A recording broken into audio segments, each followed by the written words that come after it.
Russia has recently been carrying out massive strikes on Ukraine with missiles and drones, similar to last winter, a year ago. If we look at charts of all the missile launches reported by the Ukrainian armed forces, oh, and by the way, this is from a site by Ragnar Gudmundsson, who puts together tons of data in incredibly useful charts and graphs. Find him here over on Mastodon. But back to the chart, we see a huge lull in missile strikes, where hardly any have been launched at all from October to December. Then, just recently, a massive increase, with 150 on December 29th and 89 on January 2nd. In fact, that 5-day period likely used more missiles than Russia has used in any full month since December 2022. Now, the numbers again come from the Ukrainian armed forces, and any claim by either party in a conflict needs to be taken with a grain of salt. But since Russia doesn't release any detailed figures, and OSANT can only get us so far, it's the best we have. But it's likely that that long gap of any large-scale strikes by Russia all autumn was for Russia to build up a large stockpile of missiles to then use in the winter. And with the recent large-scale strikes, it made me wonder, just how many missiles would Russia need to win in Ukraine? Hundreds sound like a lot, but Ukraine is obviously still standing and fighting back, even after an estimated 5,000 plus missiles and Shahed drones have been fired since the war began. And we could do some math to figure it out. First though, obviously, it's important to mention it's impossible to have any clear single number. Unless Russia fired tens of millions of missiles to completely eliminate the entire population of Ukraine, then you'd have to estimate based on at what level of destruction would Ukraine give up and surrender, or no longer be able to put up any real resistance and defend themselves. And for the sake of the video, we'll just focus on subsonic cruise missiles, like the Kh0191 and Kalibr for example. Virtually every long-range subsonic cruise missile has a warhead around 400 to 500 kilograms, or about 1,000 pounds. This includes the Kh-101, Kalibr, Iskander-K, US JASSM and Tomahawk, and even China's CJ-10. Ballistic missiles typically have twice as large warheads and they're harder to shoot down, but they cost a lot more money and therefore you have less of them. Things like Shahed drones are much cheaper and there's more of them, but they have a tiny warhead and their slow speed makes them much easier to shoot down.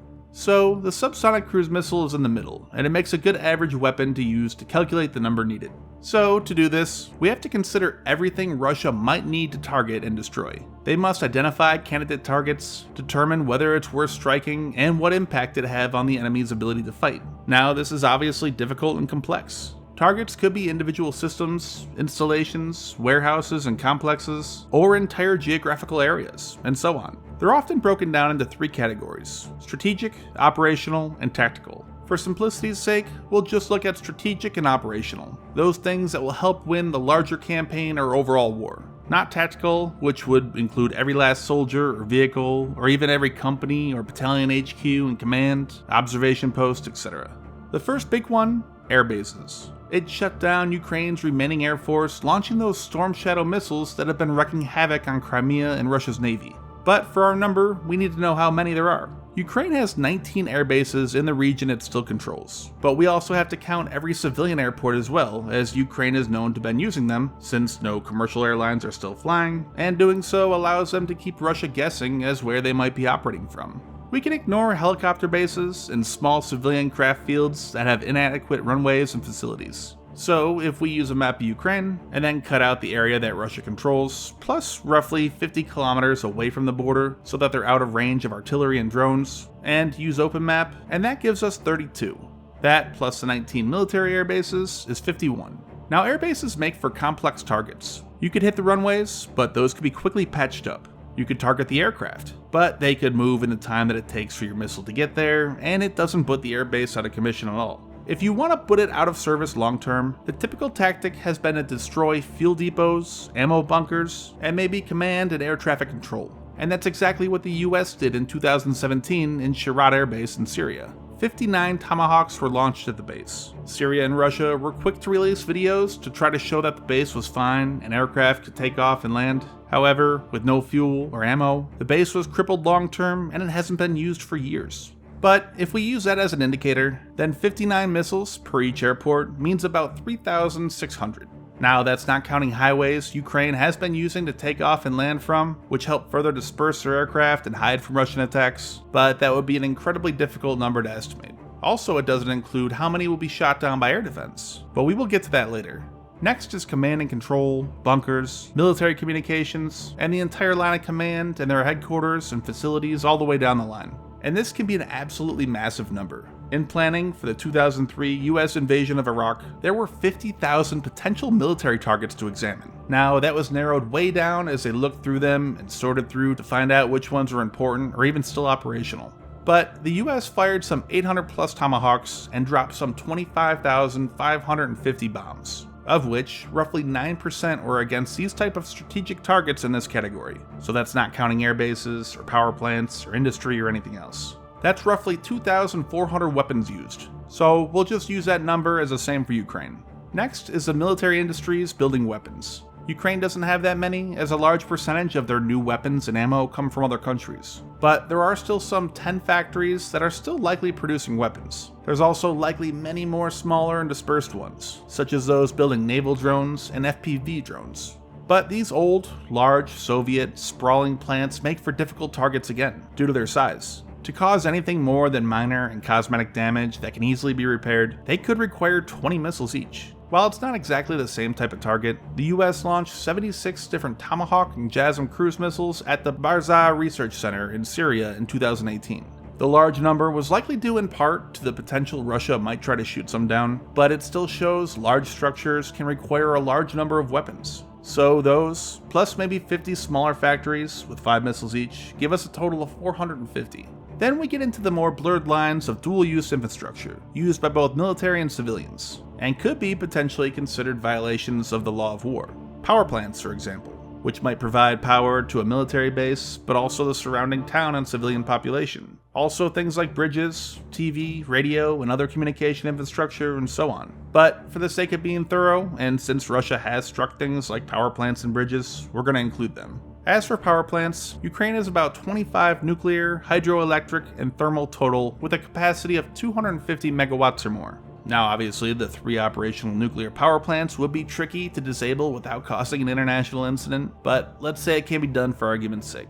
It's hard to say just how many missile strikes will be needed for each power plant.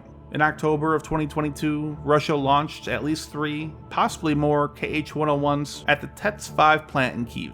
But it was repaired and back operational in just a week, so it would likely require more than that. Plus, some plants are much larger and even concrete structures like many of the hydroelectric dams. So 10 to 20 each gives us an average of 375 missiles. But then there's also still many hundreds of more smaller plants, wind farms, solar, and even substations that could be targeted. Which brings up the next target, Ukraine's rail network. It's used to transport troops, weapons, ammo, and other equipment, both from Ukraine to the front, and equipment received from Western countries. Ukraine's rail network is mostly electrified, not diesel, so they need power to run. There's roughly 50 power substations for trains, assuming 5 missiles per each is another 250. Also, railway bridges. Some 21 exist, which trains pass over, bringing supplies to the front. These might be harder targets, however most are small, but 10 each is another 210. Road bridges are another one, as equipment could be carried by vehicle if the trains are not working. Now there's way too many to count, but at least 25 major ones, and maybe 100 minor ones. And as we saw with the bridge in Kherson, and multiple times in other conflicts, bridges also make tricky targets. They're very narrow, and often plenty of supporting beams and structures that can affect accuracy and reduce the weapon's effect. But if we say 15 for major and 8 for minor, that total is another 1,175. Then there's also port facilities, logistics hub, fuel storage, and so on. And we've seen Russia repeatedly strike at port infrastructure in Odessa. Odessa is really the only major port Ukraine has left, but it's a massive one. That, plus all the fuel storage sites and logistics and supply hubs in the entire country, could easily give you another 1,000 targets. They are softer targets though, so 2 missiles each is another 2,000 missiles. Then broadcasting and communications, including TV towers like the one in Kyiv that Russia hit in the early days of the war. Of which, total, there are many sites, structures, and facilities that can easily add another 500 plus missiles to launch. And then finally, air defenses and radars. These again are tricky. Large systems like the Patriot and the S-300 are relatively easy to find. They require more planned and prepared sites, like the Patriot here in Kyiv that you can see built up over the course of several weeks. But the 3 Patriot batteries, and likely 5 S-300 batteries, then another 10 or so less mobile SAM systems, assuming 20 missiles for each to destroy all the spread out launchers, radars, and support vehicles, is another 360. This all assumes that they're not shooting back at you though. The dozens, even into the hundreds of smaller, short-range systems, and thousands of manpads in AAA are too small and mobile to realistically be targeted by cruise missiles, unless Russia got incredibly lucky and found where they were stored while not in use. So that gives us a grand total of 11,320 missiles, but this is where it gets much more complicated. You have to factor in the accuracy of the weapon, the reliability of the missile, as well as how many you think might be intercepted by those air defenses. Weapons like the Kh0191 are said to have an accuracy of about 2 to 3 meters CEP, but that just means 50% of the time will be within that radius. The other 50% of the time they're outside that. And targets, again like bridges or communication towers, are skinny and narrow enough where they could miss. So someone planning out these strikes need to account for that, possibly adding another 25% more missiles to a target than needed. Then warhead reliability. It might be 95%, which means you have to add another 5%. Then air defenses. Both Ukraine and Russia regularly claim to shoot down most, if not all, of incoming enemy missiles. Yet then we often see plenty of pictures and videos of their impacts. So again, it's hard to get an objective figure of the percentage really shot down. But if we say it's 50%, then you'd have to double the number of missiles used. And then engine, navigation, and missile launch reliability. Going back to the US strike in Sharad again, 59 Tomahawks were fired, yet it was stated that there were 60 planned. One of them failed to launch. So that could add another 5%. So the sum total, considering all of this for all of these targets, is 31,201. And likely it would actually be much higher as they assess targets, and maybe some were inadequately damaged or destroyed, and the need to strike targets again as Ukraine repairs them. Now, obviously, all this really isn't of much value realistically. A country might collapse or surrender earlier, or survive and fight on in a much more decentralized manner, even form an insurgency, like the Taliban in Afghanistan, for example, that fought on for another 20 years and is now back in power. Also, it's unnecessary to destroy all these targets anyway. The concept of effects-based bombing came about in the early 21st century. Instead of focusing on destroying every last possible target, the idea is to look at a set of targets as part of a wider system. That way, potential individual weak points can be identified that can take down the system as a whole, and therefore unnecessary to strike dozens or even hundreds of other targets. The idea is to strike targets for a desired effect, making it easier to achieve your goals and objectives. It's like a string of lights on a Christmas tree, as US Colonel Gary Crowder put it. If one bulb goes out, the whole string goes out. However, this is easier said than done, and it takes a lot of thinking and strategic planning. But another interesting thought experiment is how long it would take Russia to even build this many missiles. If they had saved up all autumn to launch several hundred missiles in the winter, then how long would it take for them to build over 31,000 of them? Russia doesn't state how many missiles they produce, but based on open source information and things like the number of missiles Russia uses each month can give some insight. A chart I found here by Volodymyr Dasenko states that around 50 to 90 Kh-101 and Kalibr missiles total produced per month.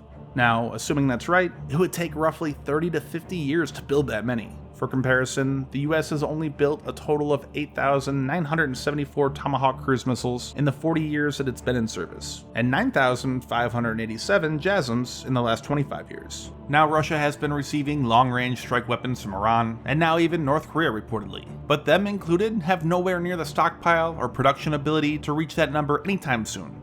But if we split evenly between the Kalibr and Kh-101 missiles being launched, it would take their entire bomber fleet and every last Kalibr carrying vessel to launch all of a full payload and return to rearm and do it again 29 times. So obviously this whole topic isn't realistic or of much value practically, but I just thought it would be a fun thought experiment with all the latest increase in missile strikes being carried out by Russia.